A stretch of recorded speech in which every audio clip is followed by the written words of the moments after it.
What is that inner compass which guides you through so many of these transitions? Is that even normal? It doesn't matter what's going on in my life. Like I hold on to that and I hold on to this whatever unconquerable part of me that believes I can achieve what I'm going to. A lawyer working in the Wall Street. I want to understand, did that in any way shape your approach to risk when you left all of this? If I can make it there, I had no business being there. My family didn't know where Harvard was. I truly believe that it's God's way of telling you that it's already yours and you are meant to take that path. It cost me my ego. You don't need a Harvard degree to have greatness in you. And letting go of the idea that I have to prove something. We give too much of credit to the end result and we just don't appreciate the journey, the process, how you redefine success from law, Wall Street to Haiti. How has your why changed? Henry David Thoreau talked about most men are living lives of quiet desperation. But I think a lot of people are stuck. Be damned that, again, there will be obstacles. In my experience, there are obstacles, which is the gift, because that's how you get refined to be the person ready to accept what's on the other side, I think. Do you think wasted potential can be reclaimed? There's no line at which you're like, it's over. You can't be leveraged. Your potential can't be leveraged anymore. I don't believe that. Which of the principles challenged you most to embody in your life? Learning who you are, what you want, communicating that, and acting on that. I don't have to dishonor anyone else or put anyone else down or be greater in order to be great. Coming home is not a destination, it's a decision, a slow, honest return to the life you were always meant to claim. Look for the silver lining whenever a cloud appears in the blue. Hello and welcome to Between Us. Make every conversation count. Welcome to the second season, episode 1. And this is with a very, very special person. They say some stories wait patiently for years until timing feels right. And today's guest, Sarah Carlson, is one of those stories. We first crossed our paths over a decade ago. And even though we met only a few times, when I reconnected with her this past June, it felt like no time has passed.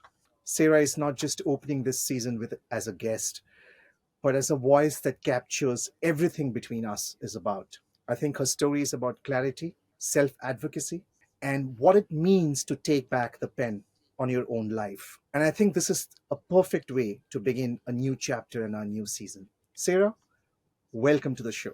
Thank you, thank you, thank you. It's such a gift to be here. And before we get into the conversation, Sarah, I would love if you could quickly, for all of us, talk about the 5 principles of self-advocacy. Yes. So it's based around the hypothesis that I created after teaching in graduate schools that I kept thinking, what are successful people? Mhm. And it's not the people that are the most credentialed or that have the most or influential lives. It's successful people are the ones who know who they are, where they're going, how to speak about that, how to believe in themselves, and to take action on their vision and values. That is what effective self-advocacy looks like. And I really believe that individual lives are transformed every time someone is able to do that. And I think the whole system and environment and world is transformed every time somebody does that too. Sarah, before we dig deeper into the 5 principles, could you quickly give us an overview of the 5 principles? Yes. The 5 principles are self-awareness, knowing who you are, self-direction, knowing where you're going, self-articulation, being able to communicate that effectively about who you are to an audience, self-belief, the capacity to believe you are worthy and capable of what you want, and self-embodiment, which is taking action on your vision and your values. So, Sarah, let's begin. Are you ready? We shall. I am. Yeah. So we are kicking off season 2, episode 1 with Sarah Carlson. I've seen people who've had multiple comebacks, inventions, reinventions, but I've never seen a one like yours. From an attorney to a volunteer, professor to an author, I've always wanted to ask this. What is that inner compass which guides you through so many of these transitions? Is that even normal? It's a good question. Is that even normal?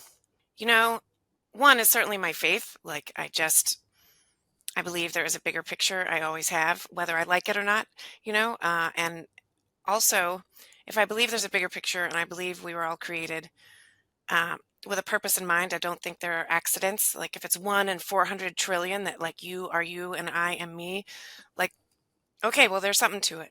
So there is, I just have to believe that. And it doesn't matter what's going on in my life. Like I hold on to that and I hold on to this, whatever unconquerable part of me that believes I can like achieve what I'm going to. Hmm. And as I joke about in the book, like when I took the Strengths Finder, for example, um, I was like disappointed because my number one strength is positivity or your number one talent. And I was like, what kind of strength is that? That's just such a lightweight strength. And then as I become more and more self-aware, that's the unconquerable part of me that says like, it doesn't matter that I'm broke. I'm in a terrible situation. My dad just died. I drive an old ugly minivan. Like I still believe I have value and that there's a way to move forward. So I think that positivity, that weird, I don't think it's normal. Like, I mean, there is a part of me, I just believe, um, and not just for myself. Like what's interesting is helping others as I've done this, like throughout all of it, like I've just seen everyone else's potential and I mirror it back to them. And like that reminds me who I am and that I have value too, if that makes any sense. So getting to reflect other people's value and their power to them, helping them claim that reminds me of mine, even if, even in the midst of bumps in the road. You know, I can so relate to this because for me, my greatest strength is faith. And I always believed that faith over fear. I truly believe that when you put God first um, in any and every journey, it kind of works out. And you can call it the universe, you can call it the supreme, you can call it by any name, but I think that works. A lawyer working in the Wall Street. I want to understand, did that in any way shape your approach to risk when you left all of this? I would say that it impacted my approach to risk only in that I was so unhappy. Like it was such a misalignment. Uh-huh. Um, I had, headaches every day and migraines several times a week and struggled with depression and anxiety and just, I mean, and I was good at it. I could do it, but just the part of me that wanted out was so great Hmm. that I think, as a lot of people do, I was so interested in hopping out of like a hot frying pan Hmm. rather than like creating something, a warm tub to jump into. Um, I let that lead. I let sort of, and also that combined with like my faith, like I'm going to do my best to serve God. I feel like the path will unfold. Hmm. It did not unfold the way I expected, nor nearly as easily or cleanly, um, as there's lots of bumps, but I would say it informed my risk taking just in the sense of like a fundamental belief that there has to be something better than this. And also, I would say it informed me. And one of the things I'm greatest to go to Harvard for is only in the reflection to me that I can do good. If I can make it there. I had no business being there.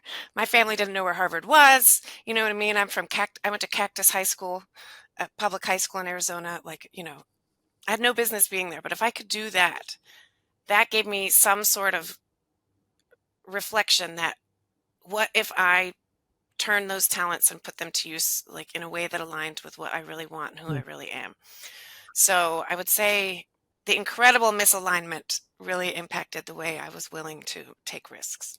you, you know, when you said that from a public school in Arizona to Harvard, I think, and I truly believe this in the person who sits right in front of you.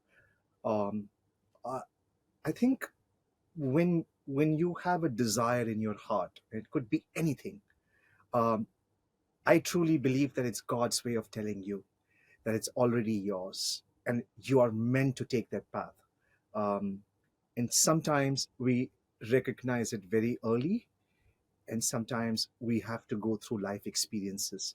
If I were to ask you this question, Sarah, uh, through all of these life experiences of yours, what did it cost you and what did it give you? Harvard, Everything in life, is that what you mean? the life experience in itself. It cost me my ego. Like I'm not capable of doing this for me and for some like shining glory that I need, or I just I can't do it. I can't. There's a lot of folks that do that and they do it well, and I just don't have it in me. Like there mm, has to be a motivating force that is bigger than me. And I want to go back and say, you don't need a Harvard degree to have greatness in you. It just was very helpful to me as someone with great ambition to reflect it to me. mm, It's not what makes me great. It's not the thing I'm proudest of, mm, but it helped me see like if I could make it there and to Wall Street. Um, and it costs, I would say, letting go of everything while letting go of the result of everything mm, while holding on to the dream and uh, what I thought God was telling me or is telling me. Uh, it has cost me several life crises, being down in the bottom of the barrel, um, and choosing again God, a deeper purpose, and what's important to me over and over again. Um, and what did it gain me? It gained me everything. So like this morning, um, in no way is my life perfect, but it is joyful and it is home. And this morning, I drove my son to daycare, and one of my favorite things he does every once in a while is he'll be in the back seat and he'll just be like, "Hand." He just wants to hold my hand. He's 2 years old, and he's like, "Hand." It's kind of breaks my shoulder to like put my shoulder back that way to like hold his hand that way. But I wrote him a letter. I write him a letter twice a year because I don't want to forget like the beauty that he is at like certain stages, and I want him to be able to know that someday. And that's something I write. But so I would say sort of letting go of the result, letting go of other people's expectation of what it looks like. Certainly, I mean, I had to let that go a while ago, and letting go of the idea that I have to prove something.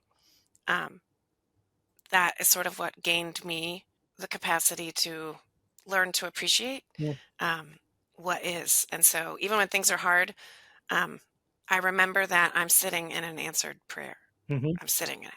I think I forget all the time. Don't get me wrong. I forget all the time. But in general, when asked in earnest, I know. And I've known that even when things weren't good. I think each one of us are living in one of our answered prayer, including this moment.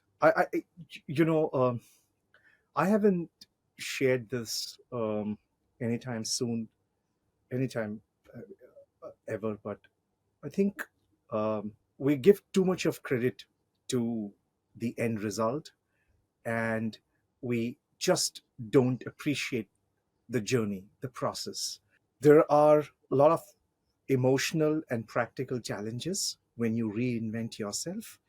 Um, can you share how you redefine success from Law Wall Street to Haiti? Yes. I redefine success in something that would bring me joy, Mm, that would help the world. It felt like I used to say, like, I would rather go manage a Starbucks if I could afford my student loans than I would like be here mm, defending big banks. And it felt like financially infeasible to like go do anything like that. But those were the two things. And Ikigai has four, which is what I realized in Haiti, which was so interesting, mhm, is that I made good money and I was good at it, which is a profession. And then I went to Haiti and I did what I love and what I thought the world needed, which is a mission. mhm, But I wasn't paid any money and I wasn't very good at being a carpenter. I mean, I was proficient and I did good work, but like I wouldn't hire me. And so what was interesting about that is I went from one side of this spectrum to the other without getting any closer to the middle. And so the goal and like over time, sort of clarity comes with movement. And the more like, okay, here's where I am, here's what works about this for me, and here's what doesn't. mm, Um, that taught me a lot in realizing you have to make money. You have to like support yourself. I think that's like a foundation, and there's nothing wrong with that. mm. And then you you want it to relate to your natural talents, and being a carpenter isn't my natural talent. I've always tried to understand through my own journey, and that's why I'm asking you this. Um, how has your why changed? Your why changed through this journey from Haiti to your law school classrooms? How has the why changed? The why definitely changes, but how did it change? It changed in the ongoing realization that there wasn't anything in my profession that was going to like fill any hole. Mm, In that it changed in that I'd take a step and I'd make a big success or be very joyful that like I got to teach. Like that was a mission in and of itself. And I wasn't any different on the other side of that. I just got to do something I enjoy. And so the why, and I would say in the beginning of my journey, I really wanted to prove something. I really wanted to prove what I believed, which was that I had value. And I thought like I did that through my work and through my accomplishments. And my why has changed. I don't really need to prove that. My why now is I really want to enjoy my days. Like, what have I done if I don't enjoy the days that I've been given and my family and my home, which was not a priority to me at the time. I didn't recognize any of those things. So I think that why of like, or at least the shift from wanting to prove myself to just, I'm just going to offer what I got. It's innate. I can't help it. It may not be perfect. It may not be pretty. It may be flawed. I may have fallen flat on my face, but I'm going to offer that to the world. And know that there is no way to prove the innate value that we each possess. And that it allowed me to write a different book than I would have written 8 years ago. 8 years ago, I would have wanted to write. It only would have been valuable if everybody read it and it was a New York Times bestseller. And now I know that I've already done it. It's written. I did what I was supposed to do. And, the rest will unfold in front of me as it's meant to. But it doesn't really matter to me if one person reads it, which one person did already. I sent it early and they were like, this is going to stay with you for years. It's a classic, like, which is such a gift. And this person is 80 years old who's been through 12-step programs. Like, this is not someone new to like learning how to reorient their life. So I've already done it. And so I think that shift in my why has really changed the game for me. Certainly I have things that I'd love to accomplish and like have like goals and all of that. But like my why and my goal is to orient myself to a joyful day, a meaningful life, and to get on my deathbed and be like, yeah, I did this, like as best I could, like in earnest, attempting to follow God and share what I have. And I think that is a 180 from the person that went to Wall Street attempting to do something great, same idea. Just a different manifestation, a different orientation from where I'm starting. Why are we doing this virtually, Sarah? Should be doing, because I would have gotten. I know. Oh man, I know. We will, and we will. Yes, we We will. will.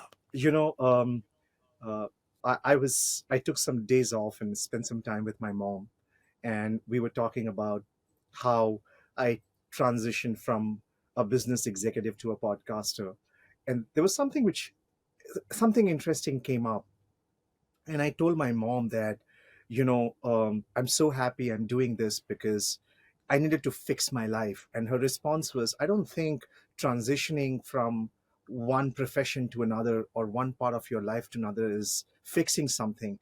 It's probably trying to unlock something which was hidden in plain sight. Do you feel the same for yourself, the transitions you've been having? Do you feel it's not really fixing something? It's probably you were always like this, and Yes, it was hidden in plain sight. Do you agree? 100%. And I think it's the alignment.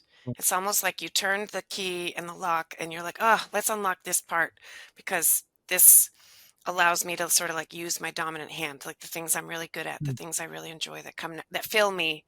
Um, yeah, I don't think it's about fixing at all. I know understand that I understand the thought process behind that, and I've wanted to fix a lot about my life. Um, but truly, I think it is about the alignment with who we are, what's important to us, what comes naturally to us, the things that innately like, whether we like it or not, that's what we've been given. Um, and allowing that to be the truth and allowing that to shine is just really, really, it's like a breath of fresh air Yeah. every time you do that and the closer you get to it. And there may be a lot of stuff on the other side of that that's still difficult. It's not like you walk into a podcast and you're like, ta-da! There's a lot of work in between here and where you might want to be. But yeah, the alignment of whatever's in your heart and whatever it is you're manifesting in the world is a real gift to be able to do that. And I do think that inherently like allows you to fix a few things You, if you that's know, what you're really going I, for. I, I, I can so relate to this, Sarah, because when you said about the alignment, I don't know if I would be podcasting a decade back. My goals would have been very different at that point in time. I'd probably be running after, I would do everything under my power and beyond to, run that rat race, be that number one, you know, greater eyeballs, and I just run after it. For me today, and I know there are people who are telling stories and they're doing it their own way, and they're looking at numbers. But for me, I think, of course, I would want our stories to reach as far and as wide as possible, because that's how you create impact. But if I can change even one person's life through a conversation I'm having, like I'm having right now, for me, that's the true measurement of success. I think. And I get asked this question a lot sometimes. I want to ask you this question, is that, was there a point in time, or when you look back today, do you feel that whatever you have done and whatever you are doing, um, isn't personal, but it's probably part of something big? I tend to believe everything's part of something, Yeah. whatever's in someone's heart, like whether they just want to have a quiet life in a garden. Like I think that has a bigger piece to play in whatever puzzle, whether we see it or not. There's a book called Radical Forgiveness, and that talks about the tapestry. And if you look at the back of the tapestry, it's all Yankee, like it's ridiculous. Like pieces are everywhere. Yeah. It looks all ridiculous. It makes no sense. And then you turn it over, and you're like, ah. And I think that's sort of how our life is. Like Hmm. it feels like that. And we don't need to be able to put it, we don't need to know the other side of the tapestry. Uh, we trust that it is there, like the perfection of it. Hmm. So that's sort of how I see that. Awesome. I do. There was something which struck me when I was going through parts of your book. I am one of those fortunate people who've been able to go through it. Um, I'm going to come to something very interesting: healing wasted potential. And the first thought which came to me, and I wanted to understand this from you, is why do you frame wasted human potential as a crisis? And what is it at stake for individuals, institutions, and the society at large? Well, I think we've been talking about sort of the individual cost on someone's life Hmm. of living a life they weren't meant to live, or that just isn't in alignment. And again, this doesn't, when I want to say all this doesn't mean you don't, sometimes you just work to make money to make other things possible. And there's nothing wrong with that. You align with like the realities of your life and attempt to move towards what's inside, right? So none of this is meant to be grand and tell everyone to go drop everything and move to Haiti or start a podcast. But we all know that pain. I mean, it will impact your physical health, your mental health, your emotional health.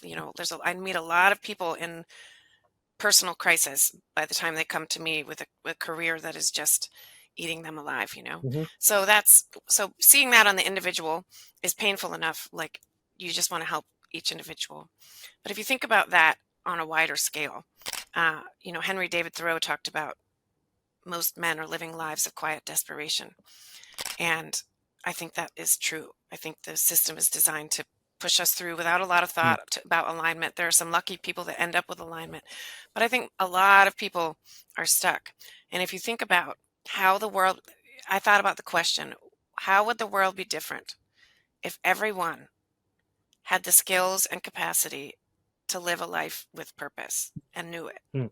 Like just think about the difference in the world. Like everything would be a little bit different. Mm. The way you approach everything um, changes when you feel like you're grounded in something that matters to you. Hmm. And I think it would be a worldwide planetary transformation, maybe individual and planetary transformation. And so one individual at a time, I think the world wins every time one person recognizes they are unique and they are sacred and they have something to offer, and they're going to stand in their power and walk slowly and purposefully, even if fumbly, toward what they feel called to do. Hmm. Uh, be damned that, again, there will be obstacles. In my experience, there are obstacles, which is the gift, because that's how you get refined to be the person ready to accept what's on the other side, I think. Also, the world is in crisis, like crisis. I can think of very few systems in the world that are working really, really well for the people they are Yeah. purportedly meaning to serve. The education system, the health system, our monetary system, the political system. There's no shortage of physical and the everything, just so many things. I think the tapestry probably put the right things on the right people's hearts, that if everybody moved in the direction that they feel called, uh, it would change the world.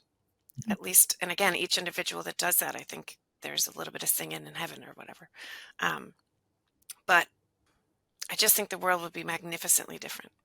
I know my world is magnificently different just in my being grounded in who I am and what I want to do. Do, do, Again, whether I get anywhere or not isn't the point, and which it brings a lot more freedom and a lot more joy to each step. do you see wasted potential more about the external systems or about internal choices? I don't know. At least 50-50. The cost on your life is, I mean, how many people do you know that, well, maybe, it's funny, we collect the people that hopefully mirror to us the things that we want. So hopefully you don't know that many very personally, but in general, Mm. like for example, I just met a lot of students over the years, a lot. Mhm. So many with so much potential, and the cost to them individually and the thought of like what they could do in the world if they could align with what was important to them and what they really wanted to accomplish. I'd say it's 50-50. I don't know that there's one greater than the other. And also I would say holding fast just to the obligation to the world Mm. and putting that above yourself Mm. won't work. You have to be okay. Like you are the instrument and the instrument has to be cared for. That took me a long time to figure out.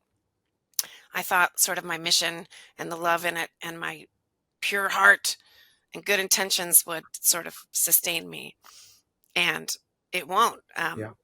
It will provide drive, but um, taking care of the instrument, me, is a really critical part. So I do think it's 50-50. Uh, It's a good question. thank you. Do you think wasted potential can be reclaimed back in your life, or do you think it's lost once you ignore it? I think the story isn't over until the story's over. Mm. I think I talk about some folks in my book, like one of my next door neighbors at the law firm who was a shining star when I was there, like worked with the worst partner who had like thrown things at other summer associates and was banned from working with summer associates. But this young associate worked with that partner and did so successfully and was like, everybody knew he was going to succeed. And he was also very nice and kind and generous, like, which is unusual, um, outwardly, so I reached out to him to ask, like, would you be willing to talk with students who are really interested in big litigation and big law firm life? And I thought if anybody could talk about that with like authority and grace, he's probably, I mean, he's got to be a partner by now, but when I reached out, he was like a 6th or 7th year associate. And he said, I don't want to talk to students. I don't have anything to say, which was the saddest rejection I have ever received, especially considering this person's capacity. Like, if you can do that, again, which is what I like ingrained in myself, if I can do this, Mm. what else can I do? Um, that person could call me tomorrow, and I don't think anything he's done is wasted. Mhm. Every experience I think we can leverage and can serve us and fuel us. And yes, some part may have wanted to start earlier, but every piece to the puzzle is meant to be because that's how it is. So no, I don't think it's ever truly wasted if you make the decision. If he dies and the only people that go to his funeral are his, you know, law firm partners, and he has a deep sadness because he had something else he wanted to offer, then like I think that potential may have been wasted. Although, um, but generally speaking, no, I don't think there's no line at which you're like, it's over. You can't be leveraged. Your potential can't be leveraged anymore. I don't believe that. Even in retirement, I think Sure. you can transform your life in any age at any point. Yeah. When you hear the phrase starting over, it often sounds like a fresh beginning. But for Sarah, it meant walking away from a secure career and stepping into the unknown in Haiti. And this segment is about what it costs to reinvent yourself and why self advocacy begins with the courage to choose differently. If I were to look at this from a broader societal point of view, and if I were to ask you, Sarah, can you design one measure to reduce wasted potential in our community, in our society, what would it be? I think the skills of self-advocacy for sure, and I could name those and what that means, like learning who you are, what you want, communicating that and acting on that. Hmm. But in the book, um, self-embodiment, this idea of living into your values and vision, which just sounds really kind of ridiculous. But it's not. It's extraordinarily practical, is orienting. And I say that the best measure of whether you're living into your values and vision is how you spend your time. Hmm. And so giving people And again, sometimes like your day job is going to take up most of your time, and that isn't like your number one priority, but I like to think about the top 5 priorities of my life and put those on a little time map and see if like, am I spending my time in the things that are really actually important to me? Mhm. Given the realities of my life, sometimes you're just dealing with what's in front of you, and that's fine too. Um, Isn't that but I would say, isn't that important to to make sure that what is in front of you needs to be addressed? yes, I think a lot of times we're addressing things that don't actually need to be addressed. We just have been told they need to be addressed, or that like oh, and a lot of folks, they will just get more and more credentials thinking that's necessary. And I'm like, you already have the credentials. Why are you getting another master's degree? You've been deputized, honey. Go like Hmm. live into it. I think a lot of times we're looking at or measuring the wrong thing, and or assuming something is necessary when it's not. Mhm. Yeah. Interesting. Yeah, totally. Yeah. Boy, I'm just enjoying this conversation so much. As am I. It's such a gift. Now, self advocacy can be misunderstood. It's not about being loud or demanding, it's about being clear on your value, your needs, and your boundaries. So, in this part, Sarah shares the 5 principles that shaped her work and how they can help each of us stand up for ourselves in both personal and professional spaces. Let's now come to the 5 principles of self advocacy, right? Let me ask you something which probably you haven't been asked on the 5 principles. Um, which of the principles challenged you most to embody in your life? I've struggled with them all, let's be frank. Um, but I would say for most people and for me, self-belief, Mm, really believing and trusting that I have innate value and what that means in the world, and that honoring that is not self-aggrandizing. It's not wrong. It's not bad. It is a good thing. I don't have to dishonor anyone else or put anyone else down or be greater in order to be great. And, childhood stuff and lots of heavy stuff that really I had to heal and look at and approach and compassionately like build in the idea that I am enough. And if I think, like Brene Brown's work on shame, I think a lot of people struggle silently with their self belief and their capacity to believe in their own worth and capacity. And part of that is just because we don't have a measure, like what's appropriate. Like, true. oh, what is it? You're worth it. And, these sort of like supposedly empowering phrases, I think they're missing some of the deeper assessment that we ought to really be doing, which is every one of us has innate value. And what does that look like manifested in the world? So I'd say that one. And then self-embodiment, like acting on my vision, Mm, has been a big struggle for me because honestly, I've been through lots of life crisis, it seems like over and over.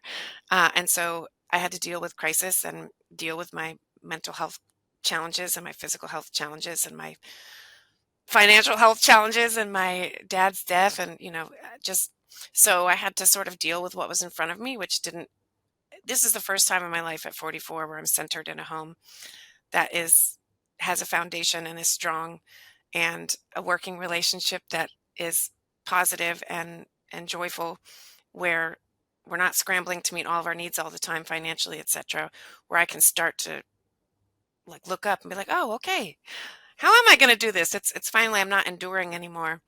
um, I'm really starting to get to spread my wings a little bit. So I would say self-embodiment, but that a lot of that was like putting it into action. But the challenge there was not like some inherent flaw. I was always willing to do that. mhm. Um, but yeah, believing that I was worth it. Like if you're like, I want to be Oprah or like Oprah someday, like it feels a bit Mm, ridiculous. And you have to get to the point where you realize like Oprah's just a person too. And true. there are people that need to hear it from you, whoever they are, whatever that looks like. You know, it's interesting you say this. Where did these 5 principles stem from, Sarah? Is it born out of reflection, or did they kind of emerge in times of necessity? Honestly, I would say it was like informal research working with students and watching them have the same challenges I had and seeing that I needed to get. So when I came to start working with law students, I knew self-awareness was critical, Mhm. because I had gone straight to the top of a ladder I didn't want to be on because I wasn't very self-aware. And had to continue, etc. So I knew that had to be part of it. And then I knew, as a lawyer, what students need to be able to do is to be able to advocate for themselves like a lawyer does for a client, Mhm. in integrity and truth. So those were the two pieces I knew when I started. Like, if we can train them to do what they're supposedly doing for other people and do it on their own behalf. So that was where I started, was like, you got to know who you are, and then you got to be able to like talk about that like a lawyer would. Mhm. Okay. So that was how it built in. And then give it another decade of working with students. I recognized one of the biggest challenges, especially for students in a system that feels like a weird escalator, is self-direction. Mhm. And that came from recognizing, you hear all the time that students they're not taking initiative, or they're not networking, or they're not really taking ownership. I mean, there's just constant complaints about students. And I found Gerald Grow, it's called The Stages of Self-Directed Learning, Mhm. which is essentially, how much ownership are you taking over your learning goals? Absolutely. And you can be anywhere from dependent to self-directed. And I recognized, not just recognized, I literally like polled, and that was my biggest success, I feel like, in my coursework, was I moved people up in the stages of self-directed learning about their own professional goals. Like, you force them to do the things that will move them forward, they will move up in their stage of ownership or self-direction. So that was the next piece, was like recognizing that no one can eat your breakfast for you. It doesn't matter how many resources we have for them. Like, if they can't integrate those into their life and use them, and haven't been taught how to do that or why, we have a real problem. Mhm. So that sort of was born in the next phase of my like teaching, was like, oh, I really need you to realize you're the one responsible for this. And there's every resource. I mean, being in a university is a very resource rich Mhm. system. Mhm. The challenge is it can be very overwhelming, and nobody teaches you how to like use the resources available to you or what's wise, right? So anyway, so that was how I learned that another few years in. I always recognized that there were like self-doubts, and people would, get nervous in interviews and things like that. I didn't know what that was or what to call that or whatever. But then it wasn't until I worked with theology students that I realized that I was trying to tell them, like, you have to claim the power of your gifts. Mhm. And that was, which, on one hand, like God tells us to do. On the other, pride is a sin to be avoided at all costs, right? And so working with people of faith, a lot of whom did not want to be pastors, but then they had to figure out how to articulate the value of their theological degree in a secular world. Mhm. And so I had to help them give themselves permission to claim the power. And I did that. That's where self-belief came from. Mhm. And I call it the douchebag to doormat scale. And I think there's a lot of power in realizing that the opposite of a douchebag, which nobody wants, that's bad, no good, is not humility. It's a doormat. Mhm. And I think it's as problematic, or it's not righteous to stay in the doormat zone with the gifts God gave you. True. It's not righteous to like also like overclaim them or abuse the system or self-aggrandize. Mhm. Douchebag bad, but so is doormat. And so giving them the permission to recognize that upright is our power pose, Mhm. like right here with the full value we have. And then I had to look at scripture and talk with a lot of folks and like figure out, like, is this biblical, and like give them real permission. And I truly think it is. I think you can honor your value in its truest form, while also simultaneously honoring everyone else's value as well. And I think we have a moral imperative to do that. When the world is suffering and you have things to offer, uh, we ought to do that. Again, given the context of your life, sometimes you're just surviving, and that's fine too. Yeah. It is what it Too. is. That's fine too. And I just want to harp on that. It's critical. It's necessary. There's no way to skip out of that. And it is part of, let's just say, I've been through enough to know I've been refined. Not, and there may be plenty more refining to come, but I was listening to this. It's like a 13-minute sermon from like I think a homeless man, but it was really powerful. I was listening to it last night.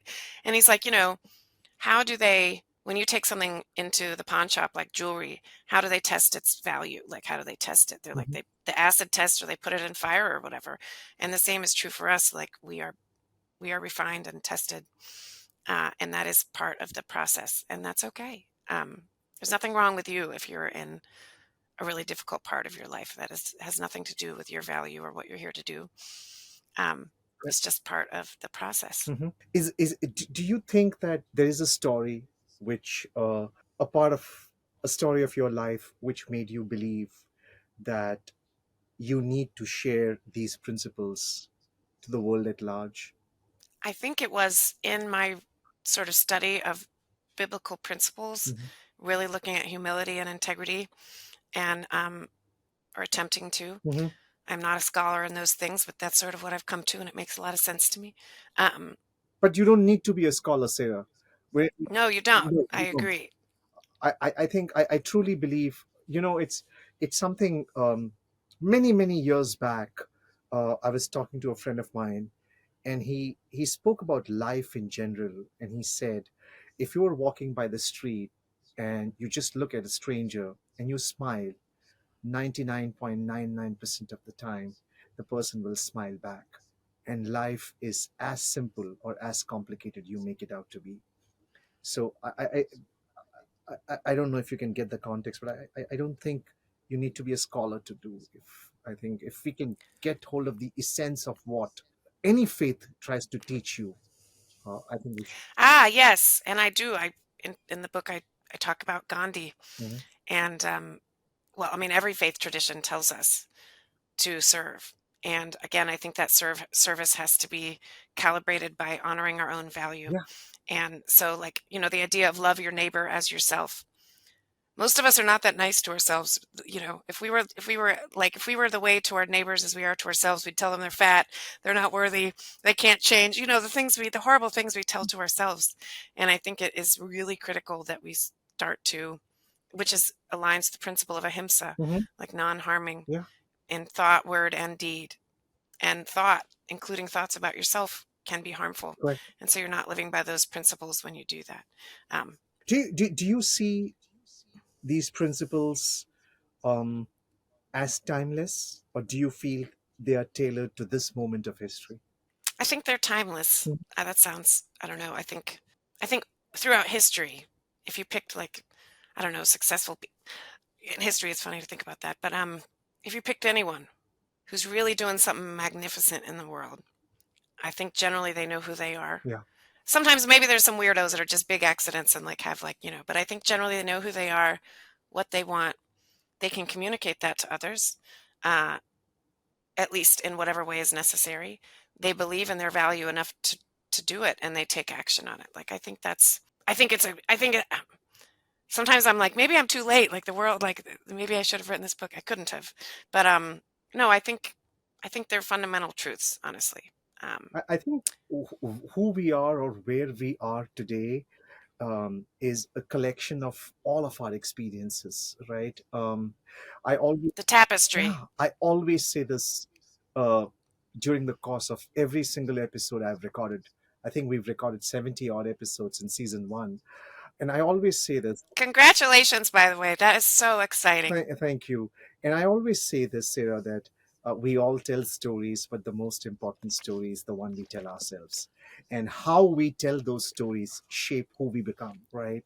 And I just could connect to what you just said. You know, and as you said, as you rightly said, maybe you could have written the book a decade back, but I think, It would have been a different book, yes, and I would have had a different purpose. yes, It would have been more like a job searching book. correct, And this isn't, I help people with that to some extent because I believe there's a lot of power in that. yes. If you start to recognize you could get any job you wanted over time, Mhm. if you're willing to put in the work, then you start to recognize you have some power. Then maybe you could create your own job and maybe you could create your own life. Right. Um, Let, Not to mention yeah, go ahead. No, I'm sorry. I was just about to say that we've touched upon the principles. Now let's look at how do we apply those principles in our lives, right? And then this is something. If you look at it, uh, the world at large, when we talk about self-advocacy, when we talk about self-awareness, when we talk about self-love, all of those words. And at any given point of time where you stand in the so-called societal dynamics, um, why do you think it's often misinterpreted as selfishness? Gosh, that's a good question. Um, some of that is like religious and cultural and the way people have interpreted. Hmm.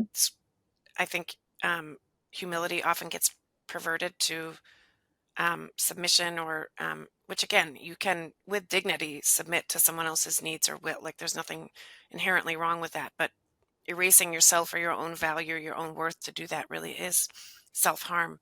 God, that's a good question. Why? I think in I also think nobody has given forth. There's not a lot of really helpful frameworks for thinking about your own value and what it is, what's appropriate, and how to assert it in the world. do you feel Uh, do you feel we've stopped being kind? um so I think what happens is, I feel the way I look at it is, we've stopped being kind to ourselves, and we just stop seeing that around us. If I am angry within, it would reflect around me. I think the fact that over time I've realized that, you know all the angst I had towards people, towards circumstances, um, to where I sit today, it's not about forgiving others, right? It's about forgiving yourself. It's about bringing the joy within. uh, Only then do you have the joy outside, right? There is such an inherent joy in giving, Sarah. I think when we start doing that, and I think it begins with you, and that's I don't know. I just felt like saying that. yes, no, and that's totally true. And in sort of the 12 steps, for example, teach you when you're lost and don't know what to do, go do something for someone Yeah. else. It will remind you who you are. Um, and again, that doesn't mean like put yourself last in all situations, but there's so much. It's and I think it's an important distinction, giving and sharing. Hmm. And I think that is a critical part to the puzzle. Like, we're not here to give of all of our gifts because they will be depleted. Yep. But if you think about the difference and the power in sharing a meal versus giving one, Yeah. it's fundamentally different, um, in that we're both being fed. Yeah. And so, learning how to do that with our talents and our time and our treasure is really the trick. I don't think it's an easy trick, but I think that's the goal. And yeah, there's nothing more joyful. I mean, there's nothing more joyful than getting to do something for someone that's meaningful. It is like they always say, like altruism is selfish or Mm. whatever, but like Mm. it's so filling in and of yourself, which I think is what a beautiful little like paradox created by God. You know what I mean? Like we're all filled when we serve and we share. Mm. And again, I think the trick is that balance of sharing who we are, acknowledging that our own value in our service while recognizing the value of other people. Amongst all the principles of self advocacy, which principle do you think people resist the most, and why? I think they probably struggle the most with self-belief, but I don't think it's like a resistance. I just think they have not been taught or really looked at those. But I would say self-direction. I think there's so much in the world that feels like it's acting upon us, Mm. or that we're never taught. Either that you're like follow your dreams, which feels ridiculous, and like, you know, that. And there's folks who are able to do that, but like learning to do that in a practical way and really taking ownership, Mhm. like of each day and what you're doing with your life. I think that would be the one that they might resist the most, especially students. They're like, no, I got this master's degree so you could get me a job. And it's like, well, um, that isn't how it works. And I promise you'll be happier if you choose the path based on what you know about yourself and doing some self-discovery. But if I were to take this contextually, do you think self advocacy would differ from Oh, a okay. personal and a professional perspective? I think the application differs. And to be honest, I'm not as good in my personal life as I am in my professional life at self-advocacy. I'm learning that just as much, but it's the same principles and similar application. It's just the application is different. So you have to learn how to do it in different contexts. Like, for example, if this is my second marriage, and I want to please my husband. I want him to be so happy, but the only way to do that is to be really truly honest, even when it's deeply uncomfortable, and that is not a strength of mine. Like, I would rather everybody be happy, and what I've recognized is no one will be happy if that's the way I do it. So I learn in my personal context, just as I've learned in my professional context, to ask for what I need. I slowly learned to ask for what I need before it's a crisis, etc. So I also don't think you can necessarily separate sort of your personal and professional life completely. I think when you're looking at how you're spending your time and how you're embodying your values, um, I'm not sure that that can be, again, yes, there should be boundaries on it when you work all the time. I just mean that when you're really looking at your life, those things often intertwine. And you're working like, okay, I need to make at least this much money, something that I don't hate, so that I can create space for X, Y, or Z. Or I'm going to do this because it's, I can get paid and it's my life's work. But then how do you make sure you don't get lost in that? So yeah, I think same idea, different application, um, and all learning, lots of learning.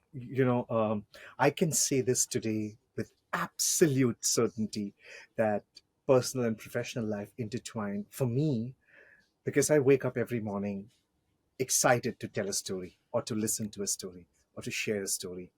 And and, and I hope and pray everyone can say that, because I think at the end of the day, if you're not, what you do is also a natural extension of who you are and what you believe in. And if you continue to do something which you are not and you don't believe in, I think it's a perfect recipe for disaster. For quiet desperation. Yeah, yeah, absolutely. And I would say also that that doesn't require giant leaps towards the direction of your dreams. You can slowly and purposefully walk. And so, for example, it may be right now you need the day job and spend most of your time fixing some problems in your life or whatever, but maybe you could reserve time in your big five of your life to write the poetry that's meaningful to you and still wake up with that passion, like, or whatever. There's an immense amount of self-respect that is given to yourself every time you choose, like, you know what, I am going to reserve some time for this today or this week, and something that fills me, because everyone should have at least, I don't know, if you don't have any of that, I don't know how people keep on living. Like, if I didn't have a purpose, I would have given up a long time ago. Like, it really is the joy and the fundamental belief that there's value in serving and in sharing, and that I can do that. uh, I might have given up a long time ago. So very true. So very true.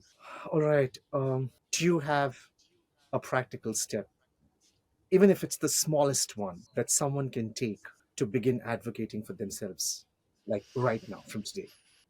I think that, ironically, we'll skip to the end. The fifth one, self embodiment. I call it the big five, where you list out the top, well, there's sort of two parts. You can list out the top five things you're spending all your time on. Hmm.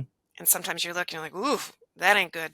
But then you make a big five of like how you'd like to spend your time, and you Mhm. attempt to bridge those gaps. So, uh, for example, when I was leaving my last job, which was a little bit of a disaster.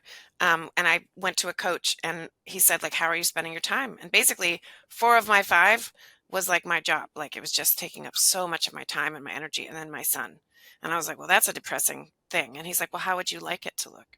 And so, um, you can start advocating for yourself by claiming the top five things in your life that are most important to you, Hmm. and attempting to put those, I call it time mapping. So then I have those top five, and then I like map out the time in my calendar, and I color code it so I can see, like, yes, this may be the most important thing and it may be the least amount of my time, but it's still on there. Like that yellow self-expression part, it's in there this week and every week. Um, so I would say that would be the start, is which is always like, um, starting to name what you want and what's important to you, which is part of self-embodiment. Living into that was what I was talking about with the big five. But then self-direction is just naming what you know about what you want Yeah. and what's important to you. Hmm. I would say that's one of the most practical steps, is sort of looking at where your life is, where you want it to be, and starting to bridge the gap between those things in a slow and pragmatic and realistic way. Can you share an example where self-advocacy transformed and someone's trajectory apart from you? Yes. Let me think about which one. Well, I would start with, I had a client who was an early client, and he was an e-discovery lawyer, Hmm. which is known as like a professional dead end in that world. Like, it's seen as very lowly. You just review emails and documents, and obviously it's very critical, and I'm sure AI will take that over eventually. But a lot of people do it because it's decent money, and there's nothing you take home, etc. And there's nothing wrong with that. Anyway, that was what he had been doing. But prior to that, he had had his own practice for a while. But when he came to me, he's like, I got to make a transition. And his dream was to be like a general counsel at a Japanese company or a place that spoke Japanese, because he had lived in Japan and had a Japanese wife and spoke Japanese, and it was just a lovely part of something that was exciting to him. So that was his dream. Um, and first, we had to start by learning to claim the power of what he had. Mm-hmm. And so we reoriented his documents, we reoriented his LinkedIn profile to leverage the previous experience that, he felt was old or not good enough. Like he served his own clients and faithfully and well for several years before he went to e-discovery. So as you start to like name the things that claim your power, I think that really helps. Then you start putting them out there in the world on LinkedIn and like, this is what I can do and this is what I'm looking to do. What was interesting is it happened really fast for him. Once we changed his LinkedIn profile, he got a call from a recruiter for a general counsel position at a US-based Japanese company. And he turned it down. He turned the conversation down. I was like, what? Why would you do that? He's like, well, I just don't think I'm ready. I talked to my wife and I'm not sure I have the skills. And I was like, well, first of all, recruiters are not in the game of calling people who are not qualified for the jobs that they're looking at. And if you are lacking in skills, there would be nothing more informative than talking to a recruiter who's looking. Absolutely. I mean, so even if you were correct, which I don't think he was, that yeah, I call that in the book, like when opportunity calls, will you answer? So it took a significant amount of work in the narratives in his head and looking at those and reclaiming the power, and another several months to get back to the place where he's talking to a recruiter for a job, even though his resume and everything was ready for it. And I think skills wise he was ready, but like self belief wise, he really had some work to do. And so we looked at what he was telling himself, the ways that the system and sort of outward colleagues and the way that they look at you when you take a position that's less than or whatever, and how that impacts you, Mhm. and really recognize that that wasn't true. Those were just scripts, inherited scripts that aren't his, don't serve, and aren't true, Mhm. and really reframing that. So it was several more months before he did get the job that he wanted and started living that life. But I think, like I said, a lot of people struggle with self-belief for all sorts of reasons. But it really transformed the way he saw himself and the way he lived into his life. And I think even his wife like saw a difference in, it's not just that you get a job and you make more money and you're happier. It's that, oh wow, I am good enough Mm. to call on in the things that are important to me and to serve in the way that I feel called to serve. There's something very powerful about that. It's not just like, oh, I got a new job and I have a new title. Mhm. Although like that was powerful too. And now, say he realizes he doesn't want to do that anymore.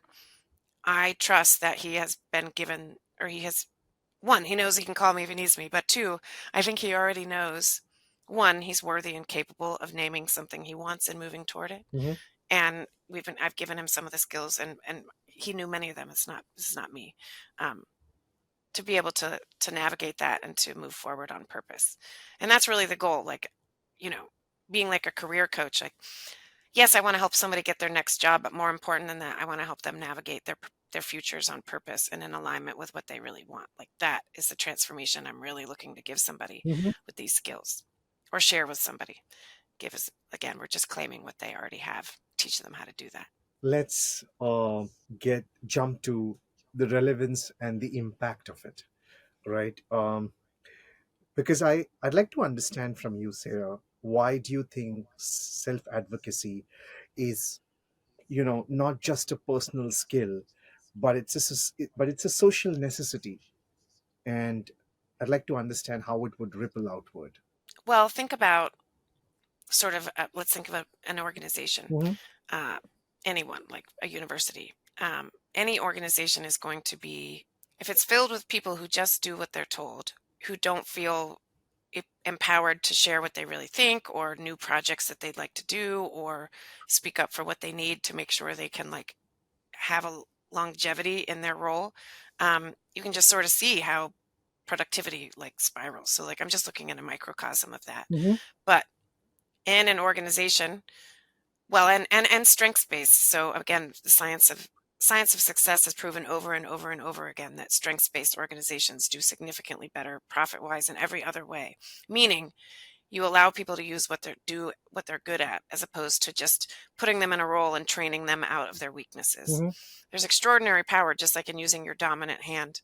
Your work product will be better, it will be faster, it will be smoother, it will be easier. Like when you allow people to do that, your results will be better. So within just an organization, if people feel equipped to name what they need, to say what they think is important, to bring new ideas to the table that otherwise might not have been thought of, and to articulate those things and act on them. I think an organization, like, so just to see it in a microcosm of one organization, you're going to be better off when everybody's fully at the table than you are if people are not fully at the table. They're just sort of doing what they've been told. So if you could see that in one organization, you can sort of combine that with the world. And like if many organizations and the different partnerships that people could come up with, or the things that would change, um, I think it would be a game. I think it would be a game changer. Not only you'd have less turnover, you'd have more innovation, you'd have people that are happier in their work and can again navigate purposefully and with integrity towards the things that they feel called to. I think in your own life, again, it's a game changer, but in your organization, it's a game changer. And then in society at large, because uh, a lot of people aren't starting super large organizations. They're starting smaller dreams or smaller businesses, and it spirals outward that way. And I also think that just in your example of saying, you know what, I'm going to say what I really think here. I think it's really important that I do that. I'm going to do that in the most effective way I possibly can without putting anyone else down or denigrating anyone. Mm-hmm. I think people are changed when they see that, Mm-hmm. and it starts to give them permission. So I think it emanates outward, not just in sort of the life you get to live, but the example you set sort of every time that you claim a little bit more of your power and that you have it. And if you do it with any finesse, it's really beautiful to watch. You know, you think about your heroes and them standing up for themselves or what they think is right. There's a lot of power there. And I think, again, yeah. And the science of success shows us that over and over again for individuals or organizations. And again, I think part of self advocacy is claiming and using your strengths, uh, honestly. Before I get into the next part of the conversation, have you seen different approaches to self advocacy when it comes to genders, which means men and women? I think they have various challenges. And I think, for example, that story is just a fact that women want to meet 100% of the qualifications in a job before they'll apply, and men, they don't sort of they'll if they meet 50%, they're like, shoot, I'm great, I can do it. And so I think there's a little bit of uniqueness in what we're told we're supposed to, and how we're supposed to do it, what it looks like, and what's appropriate. Mm-hmm. I think that can cross genders, it can cross cultures, it can cross all those. Mm-hmm. um, in their approach to self-advocacy, I think in that same example of like men being a lot more willing to just apply for a job and think they're worthy of it without having the skills, I think that sort of plays across. At the same time, I've seen a lot of men clients, like I was talking about, whose self-belief is lacking, and they have just as many challenges as sort of any woman might as well. Mm-hmm. Otherwise, in the approach, I think that's the interesting thing, is most people haven't been trained or really thought about it. So most people are just sort of like wavering. They're like, was that douchebaggy? Was that doormatty? I don't know. And they're trying to do it, or without a lot of awareness or a framework to really think about that. So anyone who's been told they're inferior for any reason, which probably most of us have been told for some reason or another we're inferior in some part of our life, but I think that can impact your approach and sort of how you look at and move into self-advocacy. But generally speaking, I think most people are not aware and have not been trained to like sort of do it on purpose, and that goes across the spectrum. And you can meet straight, white, cis men who have just as many challenges with self-belief and self-articulation as, you know, someone from a marginalized or minoritized population. Mm-hmm.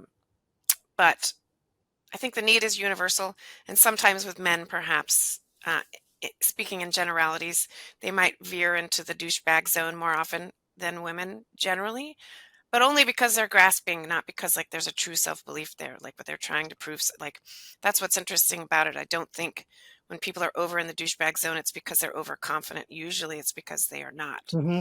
and they are attempting to push towards. It's like my son, when he's really tired, he just keeps moving and he keeps trying to push really hard to like not acknowledge the fact that he's tired. It's the same idea. You're just like, no, I'm going to keep claiming and pushing harder, and it will be true. So I think in generals, you can say some of those things, and women in marginalized populations sometimes have more narratives and systems that they need to like really address Mhm. uh, in order to move forward really effectively. Mhm. But again, I think most people have not been taught, and I think it's a lot of people flailing around trying to figure out what's right. Um, when it's right to stand up for yourself and how to do that effectively is a challenge for many of us. You use the word culture. I think culture norms influence whether people feel permission to advocate for themselves. That's where I think the whole gender thing comes into. Sometimes, and I've seen this from close quarters, especially during my very short but impactful stint with the Special Victims Group. And when I was working with them, and especially I hate to call them victims because they are not. Shame is on the perpetrators, not on them. It's their shame to live with. But I think it's a culture thing where you say, oh, I can't ask the permission to self advocate. Uh, do, do you see culture norms influencing? Ugh, I mean, in ways far beyond we even can Mm. recognize. And that would be a lot of research and a whole nother book, but I think it would be very obvious and interesting. Um, so, for example, like being raised a Christian, um, we changed different types of churches growing up over time, but for the good 20 years, we were in a church where women weren't allowed to serve. We weren't allowed to preach. We weren't allowed to pass the basket. We weren't allowed to nothing. We could watch the kids, and to be raised in that and then say, I want to be a lawyer and I want to advocate for people and I want to be great was somewhat inconsistent with what I've been taught of my own Christian faith. So, like, that was a culture I lived in and was very difficult to, um, especially women. We were not supposed to be Mm. out in public and out in front. And so, dismantling that and figuring out what I believe and what I thought God really wanted from me was its own process. But that culture, part of what's interesting about culture is it feels universal Mm. and it feels inevitable, and it's not. That's just a script in a particular Christian culture that isn't even consistent with all Christian Yeah. cultures, right? Yes. So that was something that I was raised in, and I've seen. Like, for example, I had a student who was Chinese. I've had many of those. Really so fun to work with them. But one of the simple things we do in self-awareness is we literally just do a little data collecting of people's top attributes and qualities and like ranking themselves on just a list. I mean, it's so silly, it's so basic. But if you can pull main ideas and things that you're seeing over and over again and get some top 5 main attributes, skills, and qualities, that can help you move forward. So one of these students said, she came up after class and she's like, I keep seeing that I'm a leader, but I'm not really supposed to be doing that. Like, that is not what I'm supposed to be doing. And we really, we talked about that, and like, is that I didn't get to like work with her for the long term, but I got to introduce her to the idea of, well, what do you believe about leadership, and what do you believe about female leadership, and are there female leaders that you admire? Are there, I mean, that's so in certain ways it is inevitable. Mm. Like, she will face that if she returns, especially if she returns to China, she will face that, and uh, have to learn her way what is integrity and humility in the face of a culture that may not see her leadership as valuable, or and um, also I see in culture like being named as having a flaw, like having ADHD or autism or whatever, or pick your flaw. um, I think it's easy to have those narratives take hold that, oh, I have autism, can't be doing that, or I have I mean, and I have ADHD, and I wasn't diagnosed till I was 42. So talk about self-awareness. It continues to grow, brother. It continues to grow, but what a helpful framework for me to think about the challenges, what I'm good at, what I'm not good at, and how do I reframe that. So even with culture and being told that you're less than, or that you shouldn't be this or you can't be that, um, I think we want to start with the truth of who we are and learning to say, like, what if we just accepted that? Let's just start with, like, okay, so you keep hearing that you're a leader. I'm like, and if you keep looking and that keeps resonating, that's usually a truth that you want to hold on to. Hmm. What does that mean, and what might that look like for you? Like, and what ways can we move forward with that thoughtfully and realistically? She doesn't need to go to China and apply to be the CEO of a company, like, to start out with. There are small ways to acknowledge and accept, like, okay. And part of that is, again, those small steps can just be talking to someone that you trust, and thinking about what a next step might look like, oh, I'm a Chinese female leader who feels really called to this. Like, what does that mean in this world? And what does that mean in the long term of my future, like the dreams I have? And then, like, what does it mean today? Are there ways that I can acknowledge that today? Uh, Tiny, just meaning I raised my hand in class because I felt like I could and should. Is a tiny way you could acknowledge that, for example. Hmm. But I think that, as pervasive and powerful as some of the narratives of our culture, and culture can be so different in any institution, organization, family, or part of the country, or in any country.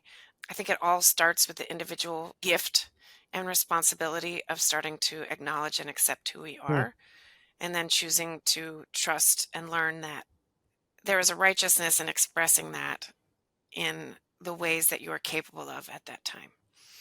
Again, without any pressure to go change the world tomorrow, but uh, in the small ways, acknowledging it, and over time, you might change the world, and you certainly might change other people's lives in the ways that you have sort of dismantled narratives that don't serve you and aren't true, um, and lived a little bit truer to yourself. Let's look at leadership for once, Sarah. I truly believe that leaders would benefit from creating cultures that support self advocacy. How do they do that? Because I think each and every one of us are leaders in our own right, and in our own ways. How do you think leaders can benefit? Well, just when you speak about leadership, the first thing that always comes to mind is, I love, in Myers-Briggs training, they ask, like, what type makes the best leader? And the answer is, like, any of them, but it's someone who can adapt to meet the needs of the people in front of them. Absolutely.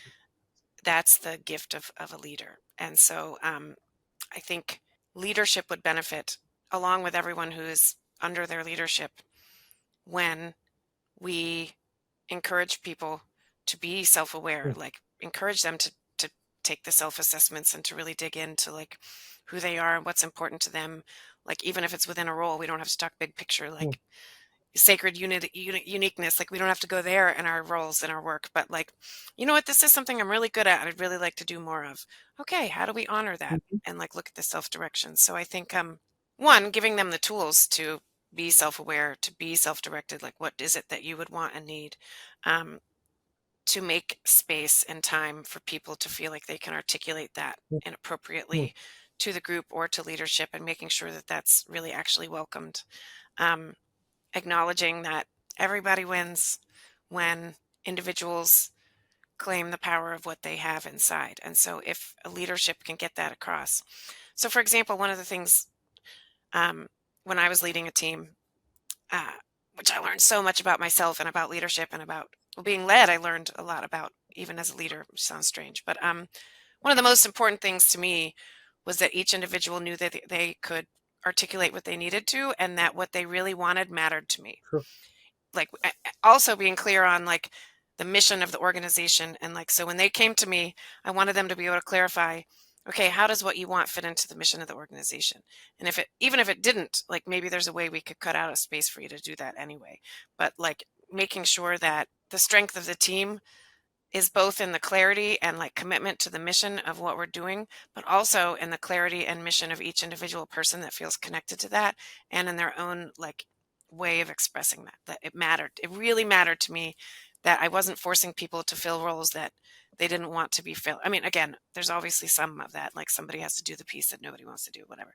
But generally speaking, that was critical to me. And I thought, Mm. I think the more we give people the tools to clarify what they want, what they need, and what they want to do, and what's valuable to them, and act on that, I think all teams will be better. And again, give them the tools to say, okay, just because you've clarified what you want doesn't mean we need to go full douchebag and, like, it's your way or the highway. There are tools to calibrate that to be effective, and even in articulation, which we haven't really gotten to. Powerful articulation comes from your own self-awareness and understanding of your audience.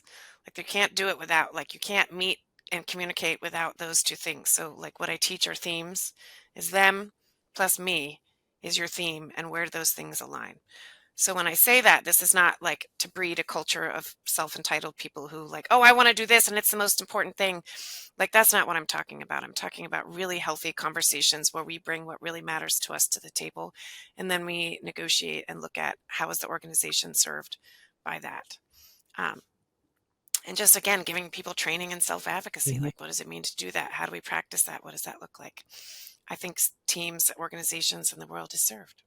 Well, I'm sending out this prayer to the universe that these five principles are widely adapted by everybody around. And if that happens, Sarah, what systematic change would you hope to see first? The systematic change I would hope to see first would be all those individuals who feel stuck and depressed or quietly desperate Mm-hmm. would wake up in the morning with that feeling that you were describing. Mm-hmm. Mm-hmm. I think about, like, if energy is real, the energy of the world would shift if everyone woke up and got to be like, oh, I get to do a little bit of this today, Yeah, and I matter, and that matters. Even if, again, you're on a long journey towards what you really want, which I have, you're always starting somewhere. yeah, But that would be, and I think in that, by showing yourself that self-respect, it's so much easier to show other people respect. sure. And when other people disrespect you, it doesn't shake you in the same way. And I think there would be more understanding. But just having more people waking up knowing that they matter and what they want matters, and that they can pragmatically and slowly walk in that direction, Mm-hmm. could shift so much in each individual life, in each individual home, in each individual interaction in the street. And I think I think it would. I think when you talk about interactions, I think it begins with interactions, and I think it begins with self interactions first, isn't it? 100%. What are you telling yourself Yeah. about your day? What matters to you? Well, and it's so easy. I mean, even in the life I've created, which I'm so grateful for and I'm so fortunate for. I mean, there are moments where I'm just like furious, I mean, it's just frustrating. Like, certain things I want to be finished or want to be concluded, and it's very easy to get lost in the daily realities of, like, adulting. And it's so critical to remind myself um, every day. And there's that, again, I'm sitting in an answered prayer and have over and over again. Um, and I think that changes everything. Absolutely. And in the way that, again, you respond to people or the way that they treat you or Mhm. whatever. Does that make, I don't know, is that a good enough answer for that question? Yeah, it is. Absolutely. I think, yeah, the more people that trust in their sacred uniqueness and that there's something to be shared there. And again, this often sounds grandiose, like we all need to be podcasters or whatever. And I do not believe that at all. I think they're being a good mother or reconnecting with something in your life or knitting blanket. I mean, it really is irrelevant whatever that is inside that calls you. But it is important that you get to live into it a little bit, I think.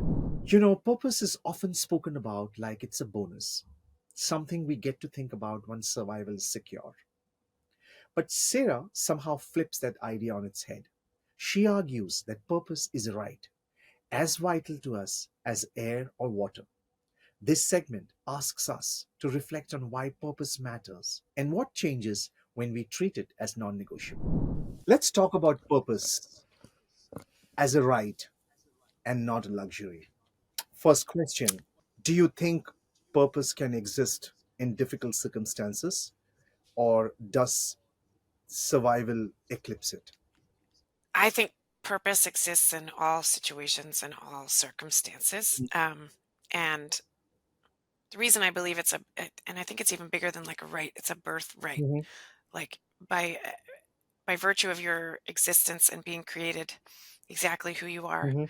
completely unique, it is ingrained that there are things that only you can share. Your brain is unique, your eyeball is unique, your heartbeat is Mhm. unique, which I didn't know. Your fingerprints are unique, and which means you are literally the only person that has whatever it is that's inside of you. Mm-hmm. And I'm not a stranger to crisis and needing to respond to that Hmm. in first and foremost. And because the result doesn't, I had to get to where the result doesn't matter. Just holding on to your own innate value and recognizing it, regardless of the circumstances, is a recognition of purpose. Mm-hmm. So, one of the stories I share in the book is at, what was I, 40? Um, After trying very, very hard to perform my way out of old wounds and to rise above them through achievement, I burnt out. Shocker, it happens. And I ended up all the things that used to work for me, like overworking and other things that I did, Hmm. they stopped working. And so I took 90 days and I went to trauma treatment. And woo, that's harder than going to Harvard, I'll tell you that. And also, I'm prouder of that because it's saying I can't do it alone and I need help um, is not a real popular thing, but it was very, very valuable. Hmm. And more important than any of that, and that relates back to the purpose thing, was I'm in trauma treatment. I still have a job, which is unique. Most of the folks in trauma treatment have like their lives are really at a low. And I was like, but I can help them. I was like, what if I just like coach them on their careers? And she's like, my doctor was like, Sarah, you're in trauma treatment.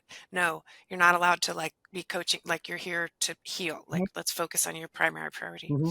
And so it was part of what I was getting at, and what was so purposeful and filled with meaning for me was having to sit and ask myself, okay, I'm just here. I'm not producing. I'm not contributing. I'm not doing anything for anyone else really at this Mm-hmm. moment. Do I still have value? Mm-hmm. And I knew I would tell other people that they have value. Hmm. And so I really had to process that. Again, the result or the manifestation of my purpose is not as relevant as just living into it and believing in it and taking the next right step.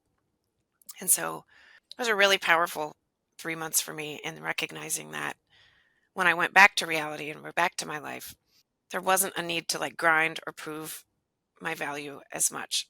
It just didn't exist anymore. And so I told my sister when I got back, I was like, I'm going to pause my business. Like, I barely know how to make my life work with like a real job, let alone like a real job in a business that, my life's work or whatever.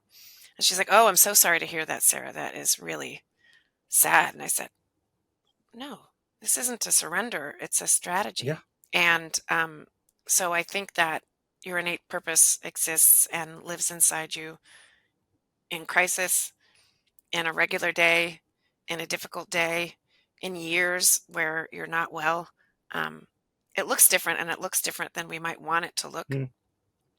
But and who knows the impact that I had among the members of my little group therapy or any of it. Does that mean, I mean, again, I'm not trying to claim that I'm making big impacts. I'm just saying I learned to trust that I had value as much as I believe that everybody else had Hmm. it. I started to learn to apply that to myself. So I do believe it's a birthright. I don't think it matters the actual results of your desire to apply that in your life. If I want to have my TV show, or it doesn't have to be a TV show these days, a podcast, and someday I will, but it doesn't really matter. Um, just living into the things that are important to me today is enough. And that's an innate right for everyone. If purpose were to be treated as a right, what changes do you envisage in education, workplaces, or even policy for that matter? I think that is the perfect place to start. Education Mm-hmm. would be much less one size fits all and a lot more about the curiosity and fanning, Mm-hmm. becoming aware of what you enjoy, what you're good at, what you want to study. Like a Montessori school example, like it's really about the curiosity and the self-directed learning. I think that just that orientation in school towards, oh, we did this project. What did we learn about ourselves in it? What did we learn about the content that we were learning? How might we apply that going forward? Um, I think education would change dramatically Mm-hmm. if we were to really acknowledge that, yes, we need a structure and a framework for how we educate people, and that's appropriate and necessary and valuable. Within that, if we structured it that each individual has innate value that we're attempting to clarify for them that it exists and teach them how to leverage it in the world. I mean, that's not what my education was like. If you don't fit that mold, like then for example, at the law school I worked at, I had a student come to me crying because a faculty member told them they should consider quitting because they had like a B minus average. And I was like, there is a strict curve. 70% of people are going to be in the bottom 70%. That is, so not only is that like patently ridiculous, and second of all, getting through, they wanted to be a public defender. Public defenders are not looking for straight A. Like you don't need, I mean, it's completely unnecessary towards your goals. So that's just an example of like a very obvious and painful way that the education system like made that person feel less than because they were operating in the system in a way that worked for them and mm, spending their time on other things. And like that would not be mm, like, oh, you're not succeeding in this very strict specific system, that means you aren't meant to be here, is wrong. mm, I, I have one more example. Oh, it was incredible. We had this student who came in and he had the most incredible life story. And so his parents were Korean. They lived in the DC area and they were activists in the United States. mhm, And they lived sort of in a really not great part of town. And he kind of got into gangs, and he had a younger sister who was like 10 or 15 years younger. And he's like 18, hanging in the streets while his parents are activists. And he is driving the car while they're hit, and his sister dies in his arms. And he is basically, all of his bones are broken, and they sent him to the hospital. And it's brutal, like in a full body cast, knowing that his sister is dead. Um, he just wanted to die. And so this is prior to going to law school. So they sent him to the mountains of Korea to work with a teacher to learn the martial art of Kuksundu, which is about meditation and all the whole new world for him. So when he came back and then went to college and law school, he didn't exactly feel like he fit in. Like his strengths were different. His reading level was significantly lower because he'd spent so much time doing other things. mhm, It was just a different thing for him. And he really felt like he didn't belong, and he really wanted to quit. Because the structure of the system is not designed for someone like that mm, with such unique mm, abilities. And so he did finish law school, and then he ended up working in business at IBM, and now he gives inspirational talks, mm, etc. And so that's the perfect kind of example that that person who is unique or has a very different story or experience that brings them there would be valued and encouraged to leverage that with it. He would have made a great trial lawyer if he chose to do that too, because of his capacity to present and like, feel, I mean, he was a really powerful person. Um, and so it's hard to even imagine the shifts that would happen in education. mm. Um, Trying to think about policy or otherwise, but in the systems we're exposed to, it would be more obvious that each individual has innate value that we're True, trying to true. recognize. And I think, again, the world is made better when we do. Yeah. As you mentioned about the tapestry, I think every individual contribution matters, and something is lost when Yes. some pieces go unplaced. Like you noted, sorry to interrupt, but even that smile to a stranger, Yeah. just like a pebble in a pond. I mean, it's scientifically proven True. that like every action has a rippling impact, has an Yeah. impact. And so recognizing that and allowing people to recognize that and to encourage them to make their ripples come from a place of like grounded in who they are and what's important to them and what matters. Um, really changes the way you live. So many people are just like, I do this job because I have to. It's the best job I can get, or I couldn't get a job. And they feel really, really stuck or Mm, valueless because they didn't fit into the system as it currently. So, for example, the first, like in the back cover of the book, I'm like, think about all the people who did everything right and still feel stuck, mm, which is powerful and important. But think about all the people who didn't do everything right and feel like they're forever flawed and unworthy because they weren't chosen to get into the great school or they, whatever. mm, And what a damaging narrative that is, and completely false and silly. Now I'll share one more story. Gosh, I'm on a roll. There's a documentary about the man who started Burning Man, that big festival.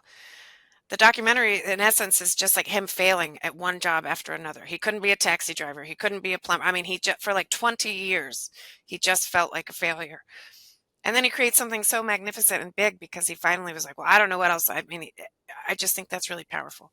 Like sometimes when you're not thriving in the system as it is, you're designed to contribute something else to it. How do you differentiate purpose from career, ambition, or passion? Or can you differentiate?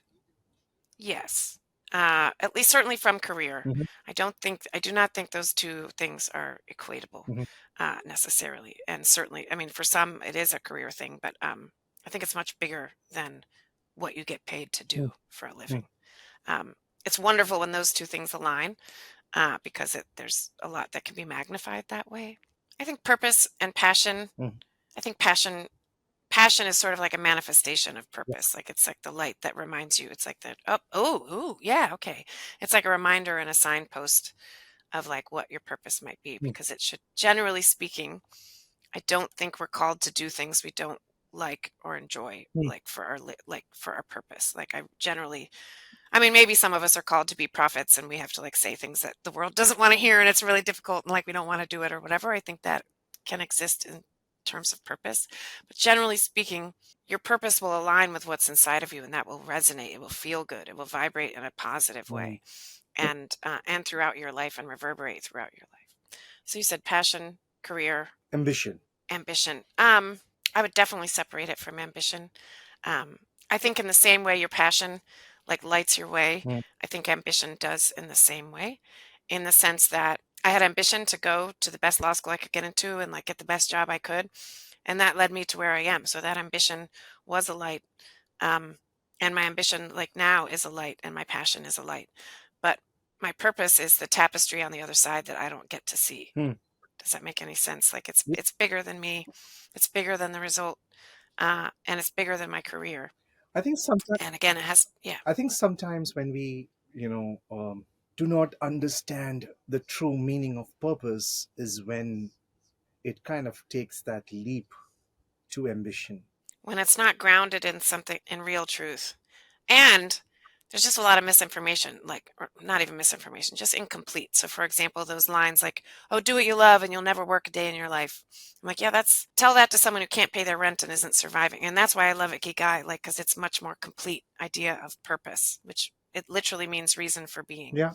You find your reason for being at the intersection of what you love, what you're good at, what the world needs, and what you can make money doing. So I think it's easy to get those two things mixed up. Mm, But I think earnest assessment on like being honest with yourself about like, oh, I have this big great title and I'm making a lot of money, but you recognize I'm unfulfilled. Like you want to be honest about that. And that doesn't mean it's a failure. It means it's a step on the mm, journey. So I think being honest and being iterative in your approach is a really helpful way to think about purpose, and that you can't mess it up. mm. There's no like wrong direction.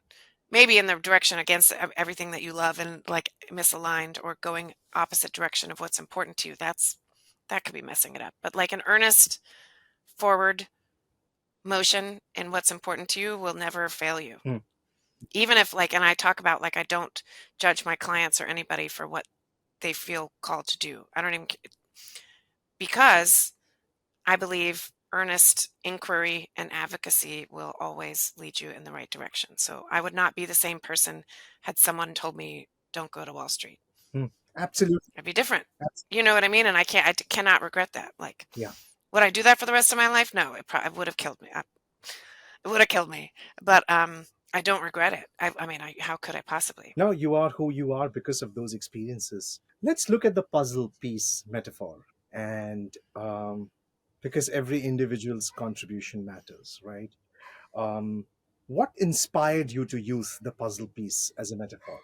You know, I was working with law students and then I was working with clients and recognizing Mm, I could not just jump and say like I could help you live a meaningful career or purpose. Like it felt like who can do that? Like that's what I wanted to do, but I did not feel credentialed like early on in my career to be able to do that. yeah.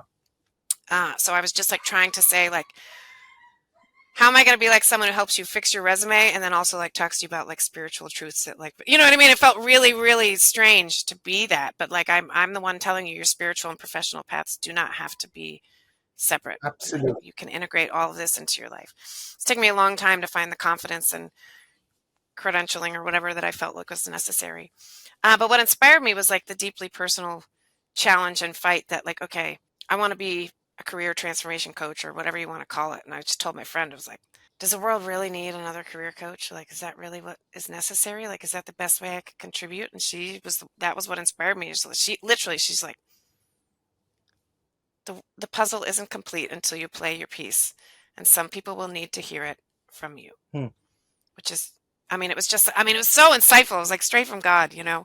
I'm like, oh, that makes so much sense. Mhm. It's not about sort of the numbers or what feels, I don't know, responsible or whatever. Moving pragmatically and thoughtfully toward what you feel called to, and giving yourself the courage and willingness to name that, which is terrifying, Mhm. um, is enough. Before we talk a little bit more about it, do you believe the puzzle is ever complete, or it's always work in progress?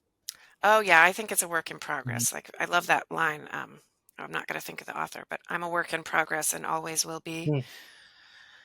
And the say it's such a that's such a breath of fresh air. Yeah. Like not to mention like, you know, if you ever listen to like highly, highly successful individuals, like with like, did you make it? Have you made it? And they're like, no, there's no, I don't think, I do not, I think it's just like nature. Hmm. It's never complete. Like the flower grows, it dies, it nurtures the earth. Like it is a, I think that's also part of it. Like we want it to be complete and clear and easy to understand and see. And like as the next flower's growing, you know, we're still grieving the last flower that died. Um, no, I think it's definitely a work in progress. And Because I truly I believe, think, growing up, my mom used to always tell me that there is a sense of perfection in the imperfection, right? yes, I was just, literally, I use a line very similar that I just discovered like 6 months ago. Like, I'm looking to enjoy the perfection in the Mhm. imperfection, Yeah. which is the same idea of sitting in the answered prayer rather than like sitting in the bullshit of my life. You know what I mean? Because no matter where you are, there's going to be some very difficult things, even when things are going great. And again, the shift of recognizing this is happening for me, even if I don't like it, even if it's uncomfortable, even if I'd prefer it to look another way, it's its own gift. And when you start to like allow that to be okay, is really powerful. Like in the same way, like your apartment is not finished, it's not the way you want it, but this is this is the joy. This is the montage of the Yeah. movie that we want to watch. You know, it's that there's no fun in a story that ends like where you want it to be, or like starts like where, you know what I mean. There's no The, conflict. There's no hero's journey. Yeah. the beginning is the end, right? And the end is the beginning. So, um, do you? Have you ever? Oh, go ahead. Have you ever read The Alchemist? Yes, all the time. Yes, me too. I reread it. I cite to that in my book, and like what a powerful. That's it. And what joy there is on the way if you just recognize you're on Yeah, it. yeah, yeah.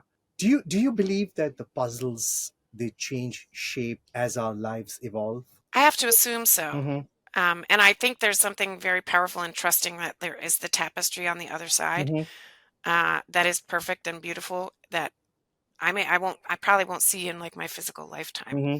you know? Um, so in that essence, I think, let me mix some metaphors, but like, again, you know, the fiber might be brought over here and it makes no sense in the back. You tie this ugly knot, but like, that's what is required to like secure that beautiful loop of that flower on the other side. So in the sense that it's always growing and moving like nature and everything, yes, I think it shifts. And also, even the things that I really want to accomplish have shifted. I really used to want to be the lead singer of a band, and now I don't. It was on my 10 dreams list, and now I don't really want to do that. I want music. I want music to be a regular part of my life, and I live into that more. But like I recognize like that just has shifted a bit. Um, I recognize what that would really mean, and I'm like, no, I actually don't really want that. Mm-hmm. There was something underneath that I really wanted, and so that puzzle, like for example, shifts a little bit. Does that make sense? Yes. And here's a two-part question I have for you. How does someone recognize that their piece fits? And how do you counsel someone who feels their piece is insignificant? I think you recognize your piece fits when you feel valued. Mm-hmm. Like, that doesn't mean you're doing it wrong if you're in a place where you're not being valued. Again, I believe that truly has its own refining and powerful purpose in our life, and is just as valuable as the moments where we're like, yes, it's maybe even more valuable. Like, you know, we learn a lot more from failure and challenge than we do from success. Mm-hmm. Counseling someone in the idea that their piece is insignificant, I start by having them look outward and looking at other people and saying like, oh, do you think like that person had, so I had a student ask once, like, or was explaining that their mother was essentially in a vegetative state and had been for a very long time. Hmm. And she was like, she was struggling with something, and I just asked her, I was like, well, do you think your mom has purpose, has a meaning? And it was easy for her to say yes, like her mom was not contributing and hadn't contributed in a long time. But sort of like instinctively, we know just by nature of us being created in the wild and amazing way that we have been, Hmm. it's innate. It cannot be taken from us. We have to trust on the other side of the tapestry that piece is expressed and manifested the way that it's supposed to. So part of the way I counsel is by giving people the gift of looking at how they look at it for other people. And most people see that for others. It's just harder to see it for yourself. And then there's just a lot of wisdom in, I mean, especially yogic culture, about for example, if the power of silence, like if you meditating can change things in the world, then like how could your action be irrelevant if your silence is not irrelevant? Hmm. If both have meaning, and then also starting to look at, well, why do you think your piece is insignificant? Hmm. They're like, well, I just work at a coffee shop or whatever, and like we look at that narrative and like, okay, well, who told you that doesn't mean anything? And where does that idea come from? Or like what would have meaning? And like, again, start to look at the things and the narratives that are shaping your worldview, and then investigating them. Like, is that true? Literally, factually true. Would I say that to someone Hmm. else? Is a really powerful one. Would you say that to your friend who's just working at, like, I don't know, Old Navy? You're like, no, they're on their way and they impact. Okay. And then the third is like, does it serve? Like, I think sometimes we don't even recognize that we are living into and have integrated narratives that don't make us better or closer to who we want to be, or don't allow us to live into our godly purpose just because that's what we were told. And that's like, like girls are supposed to sit and be quiet. It's like, well, do I believe that? Is the world made better if I believe that and I live into that? Yeah, those are the sorts of ways, is to sort of look at your worldview, investigate the ideas and narratives that are shaping that, and really seek to dismantle the ones that are not filling you, making you better, and helping you contribute and feel like you're contributing. Um, and I think motherhood or fatherhood is a perfect Hmm. example. There's nothing more mundane than being like changing diapers, and nothing more inherently valuable than raising a child who knows who they are and loves themselves and feels equipped to enter the world. And like as you said, Uh, each one of us fits in, and each one of us contribute to. well, and God didn't make any No. accidents. Like, there's no extra parts. Like, if you look at a tree, like, there's not a lot of like extra stuff that is not contributing to the whole. And There's just not. There's no parts that don't matter. Like, to any piece in nature, it doesn't happen. hmm. Um, and again, even death is highly valuable in nature. Hmm. It is what, like the Holy Trinity: birth, maintenance, Yeah. death, like the Holy Trinity. And like, there's no parts that are mistake or accidental in that. I think there are no And accidents in life at yeah, all. There are no yeah, accidents. Yeah. no, Um, no. and I also believe that there are no coincidences in life. I think so. Two things I truly live by through my life experiences have been that there are no coincidences in life, and what is meant to be is meant to be. Yes, it was a really powerful time when, I don't know, I was struggling when I was in trauma treatment, and somebody just said, you're doing exactly what you're supposed to be doing. Yes. Like, this is it. You may not like it. It may not be the most glamorous or like beautiful thing. But when I look back on it, of course it was. I mean, gosh, the growth and the connections I made are lifelong. I mean, truly. I mean, talk about trauma bonds. Yeah, there is no accident. Yeah. Absolutely. There is no accident. And trusting that, accepting what is to be, this is part of the answered prayer, whether it looks the way I expected it to or not. Yeah. And well, Sarah, so finally we come to the end of the podcast. with our favorite segment, the rapid fire. You know, every conversation has those moments where you get to glimpse the person behind the story. These rapid fire questions with Sarah gave us exactly that. She's quick, she's sharp, insightful, and she shows her heart, her humor, and her mission. On that note, we move to the final piece of our podcast, which is rapid fire questions. All right. Let's begin. All right. Let me prepare. Okay. Uh, if you could redesign one aspect of education, what would it be? It would be the emphasis on the uncovering of the power of each individual, Hmm. designing the system to function while providing the creativity and space for a kid to be a kid and to investigate what they want to investigate and learn how to leverage and apply that in the world. And I do think that's feasible. So definitely, I mean, a focus on self-advocacy, honestly, like every person should be taught to understand who they are, what they have to offer, to choose what's important to them and what they really want in life, learn how to articulate that, etc. Blah, blah, blah, blah, blah. Every person should be given those tools. So, but I think the system has to be designed to recognize that there is no the piece we don't like because it doesn't fit into our system very much doesn't mean it's valueless. It means our system isn't designed to help everyone flourish, which I think is a flaw in the system. What is that one unanswered question that still guides your work? What is the one unanswered question? Not so rapid, huh? Um, You know. I would say the unanswered question is how do I live into the sharing model? Hmm. It's very easy to get really caught up in giving or, just protecting or, sometimes the sharing, like learning that balance of like, I'm okay and everyone's okay and I'm able to make my offering without overextending. It's really easy for me with my positivity strength to like ignore the realities of things and like be of course we can do that. That's perfectly reasonable. And you need somebody who can also build slowly and logically to the conclusion, who's going to be like, what about this and this, Hmm. and do it really pragmatically. So for me, the what does it really look like pragmatically to share our gifts? It's really easy to revert into giving and sometimes taking. um, and there are appropriate times for, I think, those things to some extent, but generally speaking, what does it look like? What is someone, because there's a lot of models of big success out there, and I'm not sure that they're necessarily share. Like if their life is empty apart from their financial or career success, like to me, that's not sharing their gifts. And so there's not a lot of models of true success in sharing our gifts. I mean, they exist. I just mean a lot of them aren't famous or whatever, like, or I haven't seen them and I don't know what their life looks like on the other side of that. Like, the people who really do have the balance of creating meaningful days that make sense where they're filled and they're okay and that their offering is a natural extension of what they want to be creating in the world. All right. As you rightly mentioned, not so rapid.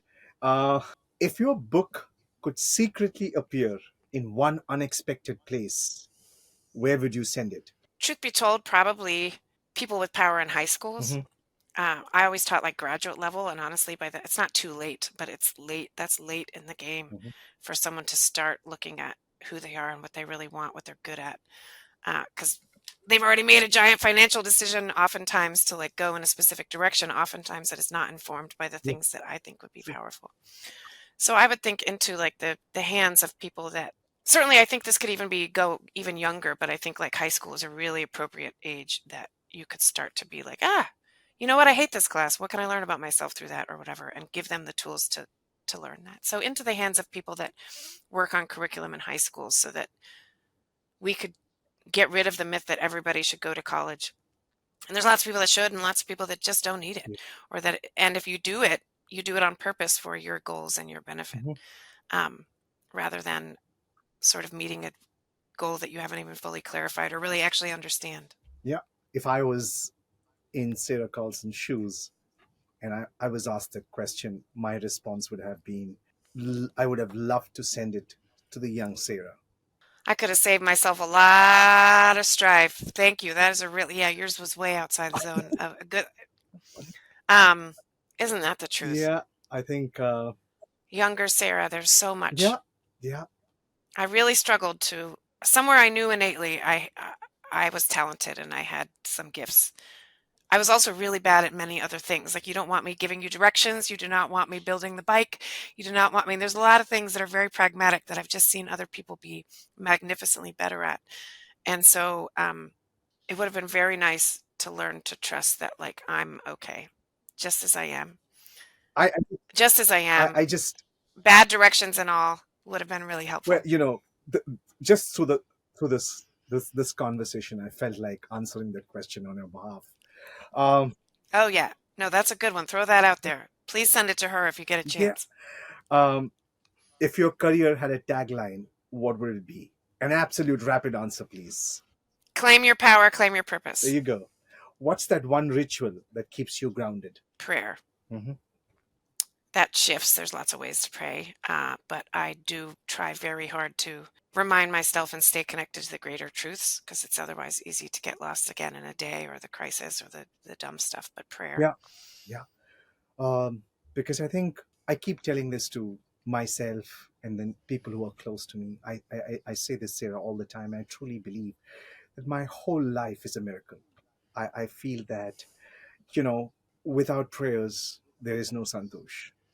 It's just, I am where I am because of that. Um, Acknowledging the miracle. That is, I literally write about that in the book. Like, self-awareness starts when we start recognizing we're a miracle, and self-direction starts when we start acting like it. Um, which is I have to connect to the divine truth all the time in order to yeah. remember that. I would send that book to young Santosh at any given point in time. Finally, Sarah, if you had to define your mission in one sentence, what would it be? Heal a crisis of wasted potential one person at a time. I think That's it. I think that pretty much sums up our conversation today. Sarah, I can't thank you enough, but uh, grateful that you could come, and grateful to the universe that I just wanted to connect you at the right time. Well, good news is we weren't even in charge of that. Yeah, I feel so enriched after every conversation, but I think this is for the first time, and with all love to all my guests who've come on the show and who will come. But I saw so much of myself through this conversation. I could discover so much of myself through this conversation that without really, really tearing up, thank you. Thank you so much. Thank you. Back at you. I feel exactly the same way. I think this is a manifestation of sharing our gifts. You inviting me and me getting to come is really a dream come true. I'm living in an answered prayer again, and joyfully so. And getting to watch you. I mean, and yeah, I mean, the whole thing was amazing how we reconnected after all that time, and just like what a wonderful Hmm. coincidence. True. So thank you. Thank you for your time. Thank you. And to everyone out there, as I said, Sarah's story reminds me that clarity isn't always loud. Sometimes it's quiet, sometimes it's shaped over years. I think through unlearning, choosing differently, and showing up fully. All I can say is if something in this conversation moved you, take a moment, write it down. And I'm not saying this because it's my podcast, or please share it with someone who would need to hear it today. Sarah, once again, thank you for your honesty, your voice, and for opening my new season with such intention. And to all my listeners, thank you for listening. If you are new here, welcome. If you've been with us before, I'm grateful you're still here. And as I always sign off every episode, stay safe, stay healthy, and keep loving and keep respecting yourself. So, that was my conversation with Sarah Carlson. And it reminded me that clarity isn't always about knowing everything in advance. Sometimes it's about choosing to begin anyway. And if her story resonated with you, share it with someone who might need it, because they'll really need it. And if you're new here, welcome to season 2 of Between Us. We're just getting started. Thank you for listening to this episode of the Between Us podcast. The producer is Santosh Kumar, and the associate producer is Samyak Kamble. The Between Us podcast uploads episodes weekly, and we'll see you next time.